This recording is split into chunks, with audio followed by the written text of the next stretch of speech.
I never thought I'd end up working at Sterling Corp, one of the biggest tech companies in Seattle. Growing up in a small town in Idaho, raised by a single mom who worked 2 jobs, corporate life seemed like a distant dream. But here I was, Sarah Collins, 26 years old, sitting at my desk on the 47th floor of Sterling Tower. Well, technically, it was a cubicle. A very small cubicle. Collins, where's the Johnson report?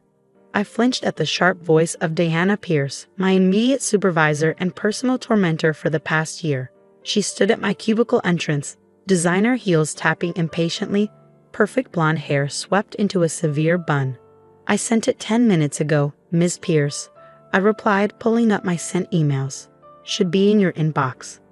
Diana's perfectly penciled eyebrows drew together. I don't see it. Send it again. And fix those margins this time. They're atrocious. The margins were exactly as she'd specified in her last 3 memos about proper document formatting. But I knew better than to argue. Right away, Ms. Pierce. As she clicked away, I heard the whispers from nearby cubicles. Everyone knew Diana had it out for me, but no one knew why. Maybe it was my Target clearance rack clothes among their designer suits. Maybe it was my state school degree among their Ivy League credentials. Or maybe some people just needed someone to look down on to feel better about themselves. Don't let her get to you, whispered Maria from the next cubicle. She was one of the few friends I'd made here, a fellow outsider in the corporate jungle. She's just mad because Roberts praised your presentation in the morning meeting. I managed a small smile, but my hands were shaking as I resent the report. One wrong move, one tiny mistake, and Diana would have the excuse she needed to fire me. I couldn't lose this job. Not with Mom's medical bills piling up back home. The next few hours passed in a blur of spreadsheets and passive-aggressive emails from Diana.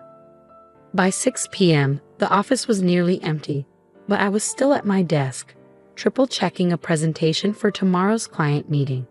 Still here, Collins? No plans for Friday night? Diana's mocking voice made me jump. She stood there with her designer bag, clearly headed out. Just finishing up the Wilson presentation, I replied, trying to keep my voice steady. She examined her manicure. Don't forget about tomorrow's office party. Attendance is mandatory. Try to wear something appropriate this time. My cheeks burned remembering last month's team lunch where she loudly commented on my discount store fashion sense in front of everyone. After she left, I slumped in my chair, fighting back tears. The office party. Another chance for Diana to remind everyone that I didn't belong in her world. Rough day? The gentle voice startled me. A young woman stood by my cubicle, someone I'd never seen before. She looked about my age, with warm brown eyes and a friendly smile. Her clothes were simple, jeans, a sweater, and comfortable flats, making her stand out among Sterling Corp's usual power suits. I'm Emma, she said, perching casually on the edge of my desk. Just started in marketing today. Sarah Collins, I managed, quickly wiping my eyes. Welcome to Sterling Corp. Thanks, she glanced at my computer screen. The Wilson presentation. I nodded miserably. My boss wants it perfect for Monday's meeting. Ah, Diana Pierce. Emma's eyes twinkled. I heard about her. Quite the reputation. That's one way to put it.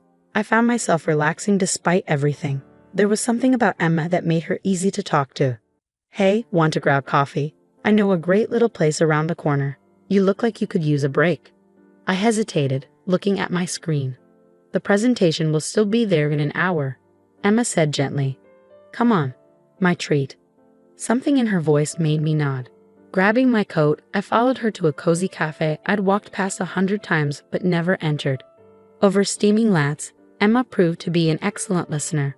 Before I knew it, I was telling her everything about growing up poor, about Mom's illness, about landing this job and Diana's constant harassment. Why don't you report her? Emma asked, stirring her coffee thoughtfully. I laughed bitterly. To who? She's untouchable. Her father plays golf with half the board members. Besides, I need this job. Emma's eyes narrowed slightly. No one's untouchable, Sarah. Trust me on that. There was something in her tone that made me look at her more closely, but she quickly changed the subject, asking about my work in the marketing department. By the time we left the cafe, I felt lighter somehow. Emma had that effect, making problems seem more manageable just by listening. "See you at the party tomorrow?" she asked as we parted ways. I grimaced. "Unfortunately, have to find something appropriate to wear first." Emma's smile turned mysterious. "Don't worry about that. Just be yourself. Sometimes things have a way of working out." I should have known then that Emma wasn't just another new employee. Should have noticed how the security guard straightened up when she passed, how she navigated the building with the confidence of someone who'd known it for years. But I didn't. I was too preoccupied with surviving another day in Diana's world. The next evening, I stood in front of my apartment mirror, trying to make my only nice dress look more expensive than it was. The office party was being held at the Vista, one of Seattle's most exclusive rooftop restaurants. Another chance for Diana to remind me I didn't belong. My phone buzzed with a text from Emma. "Don't be nervous. Tonight's going to be interesting." I didn't know then just how right she was. Didn't know that in a few hours everything would change. That Diana Pierce was about to learn a very expensive lesson about judging people. The Vista's rooftop restaurant took my breath away. Floor-to-ceiling windows offered stunning views of Seattle's skyline. Crystal chandeliers sparkled overhead, and champagne flowed freely among the well-dressed crowd. I felt painfully out of place in my simple black dress from last year's clearance rack. Well, Diana's voice dripped with disdain. "You actually showed up, Collins, and in the same dress you wore to last year's holiday party. How economical of you." She stood with a group of senior managers, all of them smirking at her comment. Her own dress probably cost more than 3 months of my salary. "Thank you for noticing, Ms. Pierce," I managed, gripping my water glass tightly. I couldn't afford to lose my temper. "Not here, not now." "You know," Diana continued loudly, clearly enjoying her audience, "some people just don't understand corporate culture. They think they can walk in from their little small-town lives and fit in at a company like Sterling Corp." She looked me up and down meaningfully. "But class and sophistication can't be bought at Target, can they?" Laughter rippled through her group. My face burned with humiliation. "I should go check on the Wilson presentation," I mumbled, turning to leave. "Oh yes, run back to your little cubicle," Diana called after me. "That's where poor people like you belong. Not here among actual professionals." I was nearly at the elevator when a familiar voice stopped me. "Leaving so soon?" Emma stood there, but not in the casual clothes I'd seen her in yesterday. Tonight she wore a stunning red designer dress that made my simple black one look like a dish rag. Yet somehow, her warm smile was exactly the same. "I don't belong here," I whispered, fighting back tears. Actually, Emma's eyes sparkled with mischief. "You belong here more than most. Come with me." Before I could protest, she linked her arm through mine and led me back into the party. Diana was still holding court near the windows, regaling her audience with what I assumed were more jokes at my expense. "Miss Pierce," Emma called out clearly. The room suddenly went quiet. Diana turned, her practiced smile freezing when she saw Emma. "I'm sorry, you are?" "Emma Sterling," my new friend replied calmly. "Though you probably know me better as Robert Sterling's daughter. You know, your CEO." The champagne glass in Diana's hand slipped and shattered on the floor. Nobody moved to clean it up.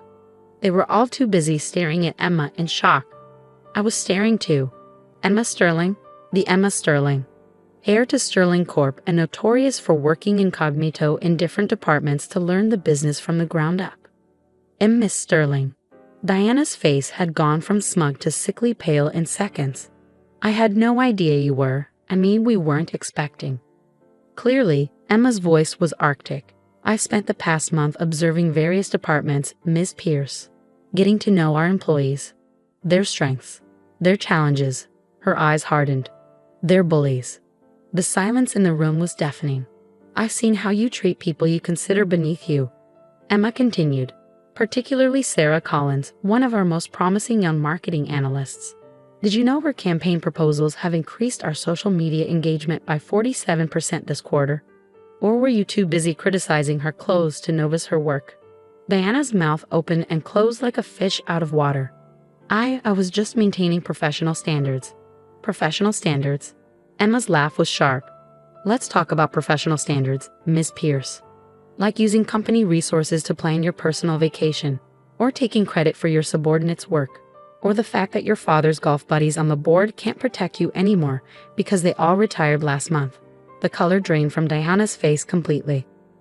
Your services at Sterling Corp are no longer required, Emma stated flatly. Security will escort you to clear out your desk. Your replacement starts Monday. She paused, then added with a hint of satisfaction. I believe you know her. Sarah Collins?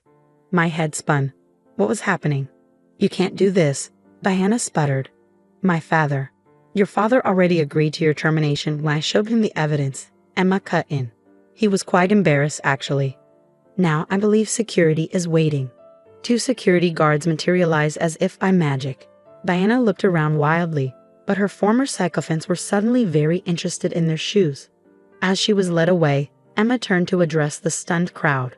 Sterling Corp's success was built on innovation, integrity, and treating people with respect. Anyone who can't embrace those values should follow Ms. Pierce's example and leave. Now, the room quickly emptied, leaving just Emma and me. You planned this? I managed finally. Emma grinned. I've been working undercover in different departments for 6 months, evaluating our corporate culture. Diana Pierce wasn't the only toxic manager we found, but she was by far the worst. She squeezed my hand.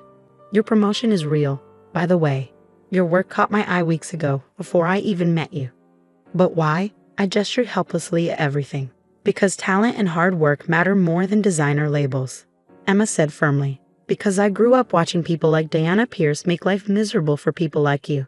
Because Sterling Corp needs leaders who lift others up, not tear them down. Tears spilled down my cheeks. Thank you, I whispered. Don't thank me yet, Emma laughed. Wait until you see your new office, and your new salary. She linked her arm through mine again. Come on, let's get out of here. That little cafe is still open, and I think this calls for celebration lattes. As we left the vista, I couldn't help but smile at the irony. Diana had been right about one thing. I didn't belong in her world of petty bullying and social climbing. I belonged in something better.